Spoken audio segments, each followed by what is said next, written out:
Hello and welcome to our YouTube platform. What does this data say? I'm Ajay Prakash. Today I will analyze the comment boundaries can change made by our Defense Minister Rajnath Singh in reference to Sindh, Pakistan.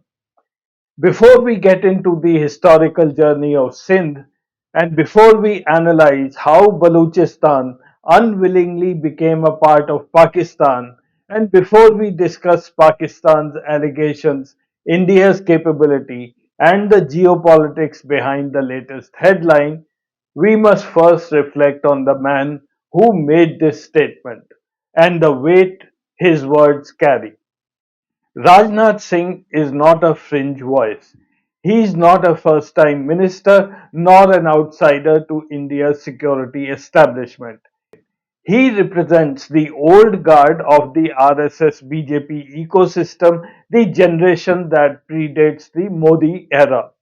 A senior figure whom the Prime Minister has for years kept in high office, though many would argue that he has been politically tolerated rather than strategically empowered.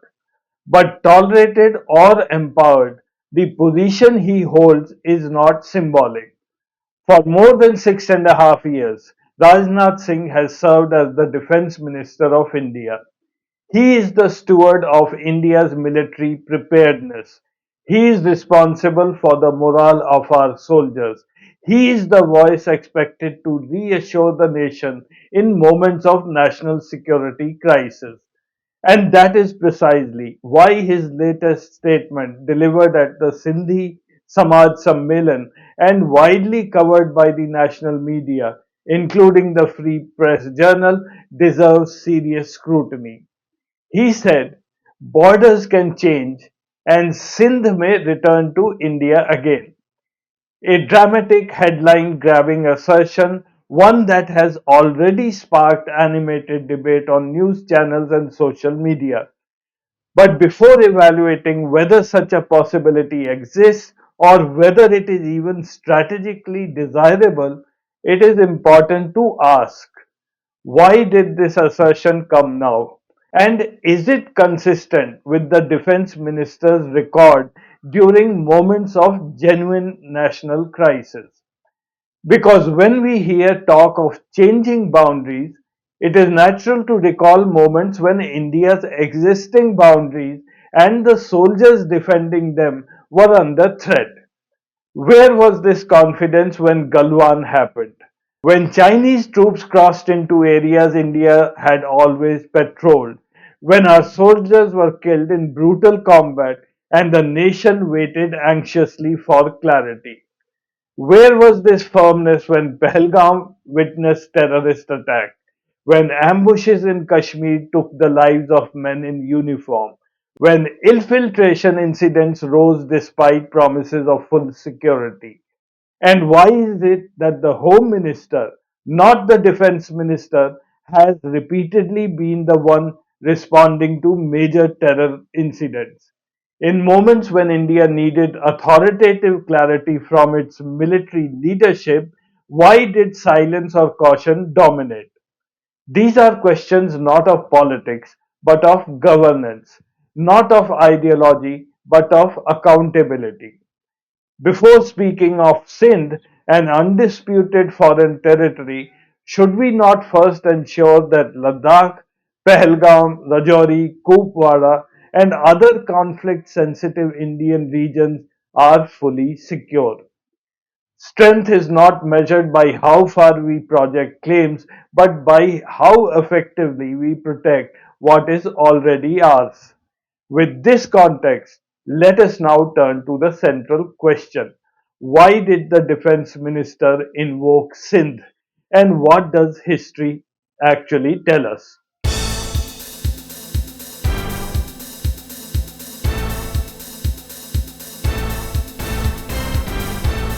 The remark that Sindh may return to India is striking because Sindh has never been a contested territory between India and Pakistan. Not in 1947, not in 1965, not in 1971, not in any diplomatic negotiations. So why mention it?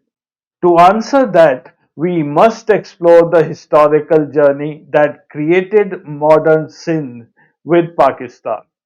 To answer that, we must explore the historical journey that created modern Sindh within Pakistan. And Rajnath Singh would be well aware that his ancestral party, the Hindu Mahasabha of Veer Savarkar, once shared power in the Sindh assembly with Jinnah's Muslim League. The association was to keep Congress out of power. Why wasn't the Hindu Mahasabha able to keep Sindh in India in 1947? Maybe Rajnath Singh can look at history and try to answer that. To understand the context, we must revisit 1947, a year of political upheaval, communal violence, and hurried decisions. Sindh, before partition, was never naturally aligned with the idea of Pakistan. Unlike Punjab or Bengal, Sindh was not a Muslim League stronghold. The League struggled for influence in the province till very late in the independence movement. Much of Sindh's urban economy was shaped by a historically influential Hindu population, traders, administrators, and professionals deeply connected with the Bombay Presidency. When the question of joining Pakistan arose, the Sindh Legislative Assembly was split down the middle. The eventual vote to join Pakistan succeeded only through a narrow margin, influenced by political defection, pressure exerted by the British governor, strategic persuasion by the Muslim League, and a deep fear that Sindh would become isolated if Punjab and Northwest Frontier Province joined Pakistan. There was no referendum, no large scale consultation with the Sindhi people, and no unanimous sentiment aligning Sindh with Pakistan. Sindh entered Pakistan through political arithmetic, not popular will. This historical fragility has remained an uncomfortable truth for Pakistan, one it rarely acknowledges publicly. But to mention Sindh today, as Rajnath Singh did, is to touch that nerve. If Sindh's accession to Pakistan was politically engineered, Baluchistan's absorption was far more forceful. The state of Kalat was never an ordinary princely state. It was sovereign under a treaty with the British and declared independence in 1947. Pakistan itself recognized this independence at least for a few months. But when the Kalat parliament overwhelmingly rejected joining Pakistan, Pakistan sent in troops.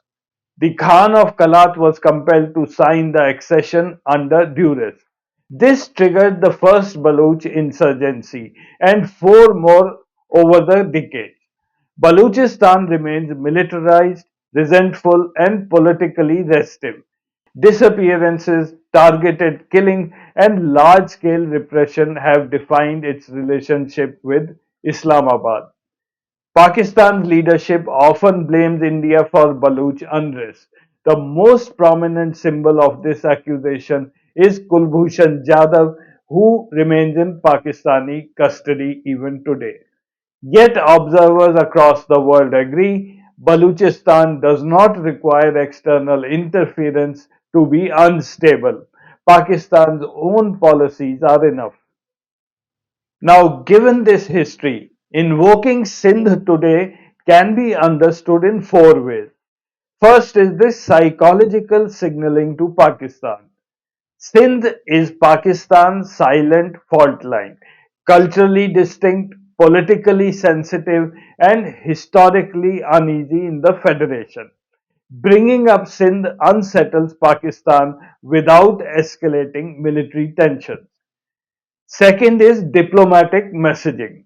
If Pakistan continues raising Kashmir in global forum, invoking Sindh hints at reciprocal pressure points. And third is domestic optics. Statements about territorial expansion create instant nationalist resonance, especially in pre election climates. And fourth is narrative positioning. It shifts attention from uncomfortable security questions of Ladakh, Kashmir, terror, infiltration to outward projection. But beyond messaging lies the crucial question: does India possess the capability, the resources, or the strategic environment to contemplate boundary change? Let us examine this soberly and factually.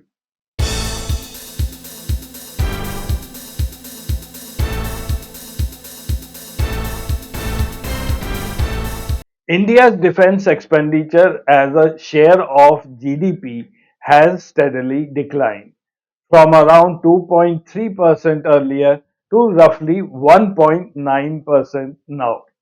China, in contrast, spends 2 to 3 times more and has outpaced India in infrastructure development in border regions, air power readiness, naval expansion, and advanced technology integration.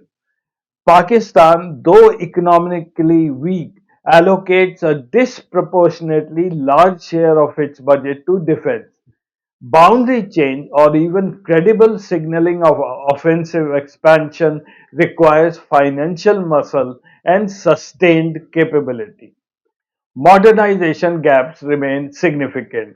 India's Army, Air Force, and Navy are each grappling with legacy platforms, procurement delays, and operational stress. The Air Force operates around 30 to 31 squadrons, far below the required 42. The Navy faces critical submarine shortages. The Army struggles with ammunition stockpiles, as noted in CAG assessment. These are not signs of military geared for offensive maneuvers into a foreign territory. And then there's the two front challenge. India's strategic community has long feared a simultaneous challenge from China and Pakistan. This is no longer theoretical. The line of actual control in Ladakh remains fragile, with the PLA strengthening its posture since 2020. In such an environment, opening a new front militarily or covertly in Sindh is strategically improbable. India's intelligence agencies are sophisticated but designed for precision operations, intelligence gathering, counter terror work, limited footprint influence. Running a Sindh level destabilization campaign would require deep human networks, sustained funding, long term supply chain, and a political will. None of this aligns with India's current strategic posture. And diplomatic costs are high. Interfering in Sindh would provoke reactions from Iran, the Gulf nation, the US, China, and global forums. At a time when India seeks economic partnerships, technological collaboration, and geopolitical respect, such a move would be counterproductive. So, what then was the real purpose? When viewed the history, the political context, the capability, reality, a clear conclusion emerges. Rajnath Singh's statement was signaling, not intention, a message, not a policy, a provocation, not a plan. It achieves several political goals. It reminds Pakistan of its internal vulnerabilities. It reassures domestic audiences with a tone of strength. It reframes national security conversations away from the uncomfortable question about Kashmir and Ladakh. And it projects confidence without committing to costly action. In essence, it's a rhetorical instrument, not a strategic doctrine. Boundaries do not change through speeches, they change through capability, resolve, and geopolitical alignment. Today, India's defensive strength is considerable. Our soldiers are capable, committed, and courageous. Our intelligence networks are robust. Our diplomatic presence is global. But offensive expansion into foreign territory Particularly, a non disputed region like Sindh is neither realistic nor strategically wise under the current conditions. The real measure of leadership lies not in projecting claims outward, but securing the nation inward, ensuring that Galwan never repeats, Pahalgam is fully secure, Kashmir stabilizes, infiltration collapses, and our soldiers stand protected under the full strength of the Indian state. This is the work that defines national strength. Before speaking of Sindh, let us ensure security in Ladakh, Rajouri, Kupwara, and Punj. Before speaking of new boundaries, let us secure the ones we already have. This was today's episode of Truth versus Myth, a grounded, historical, and capability driven examination of what lies behind the rhetoric. If you found value in this analysis, do share it widely. I will see you in the next episode. Thank you for watching. I am Ajay Prakash.